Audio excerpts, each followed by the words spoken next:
এর মধ্যে আমরা মহিলারা রান্না করে দাঁড়িয়ে যতক্ষণ রান্না করি ঠিক যতটা পরিমাণ আমাদের ঘামায় ঠিক সেটা যদি একটু আমাদের হাজবেন্ডরা ফিল করতো তাহলে আমরা আসলে অনেক বেশি খুশি হতাম।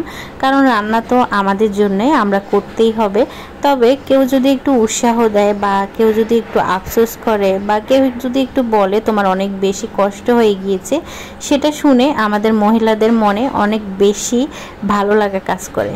ঠিক তেমনই আজকে আমি গরমের তাপমাত্রা এত বেশি ছিল, সেজন্য ভাবলাম যে একটু শর্টকাট একটু খিচুড়ি আর একটু মুরগির মাংস রান্না করে ফেলি। যেহেতু ছোট ছোট বাচ্চা বাসায় আছে, ওরা তো মুরগির মাংস খেতে খুব বেশি পছন্দ করে। তবে হ্যাঁ, আমাদের বড়দের গিয়ে মুরগির মাংস খেতে সবসময় রুচিতে বাদে, সবসময় খেতে ইচ্ছে করে না।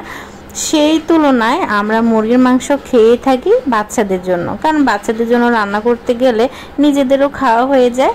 কিন্তু আজকে তার উল্টোটাই ঘটেছিল।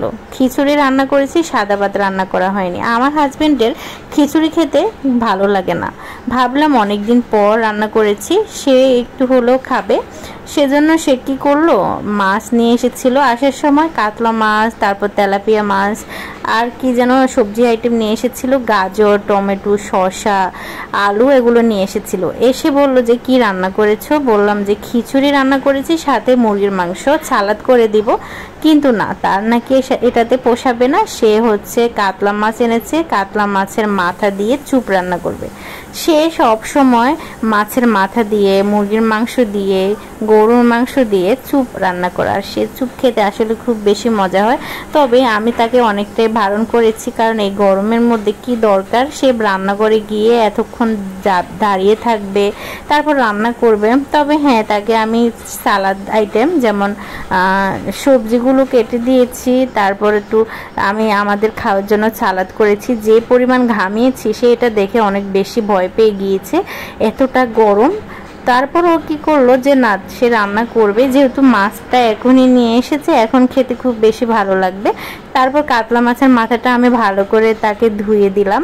তারপর শসা, আলু, টমেটো, গাজর কেটে দিয়েছি, কাঁচামরিচ দিয়েছি, একটু আদা, তারপর পেঁয়াজ, মানে যা লাগে চুপ রান্না করতে সেই সব কিছু দিয়েছি। তারপর সে গরম পানি বসিয়ে মাছের মাথাটাকে সিদ্ধ করে পানিটা ফেলে দিয়েছে। তারপর এই যে চুপ রান্না করেছে। খিচুড়ির সাথে চুপ খেতে কি আসলে ভালো লাগে? একদমই না। কিন্তু সে কি করবে, নিরুপায়।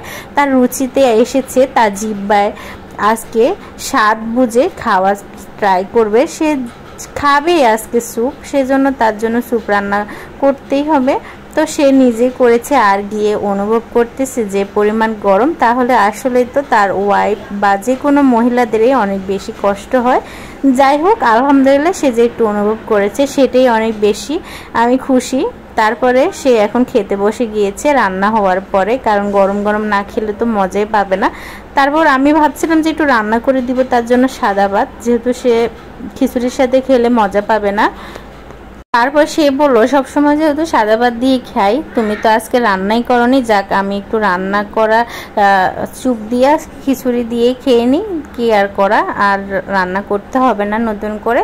আর এদিকে দেখছো আমার হাজবেন্ড চেটে ফুটে খাচ্ছে, মাশাল্লাহ সে অনেক মজা করে খাচ্ছে। আর আমার বাচ্চাগুলো তার বাবার সাথে সবসময় বসে, খাবার খাওয়ার সময় সে ডেকে নিয়ে এসে বসায় যাতে বাচ্চারা পাশে বসে থাকে।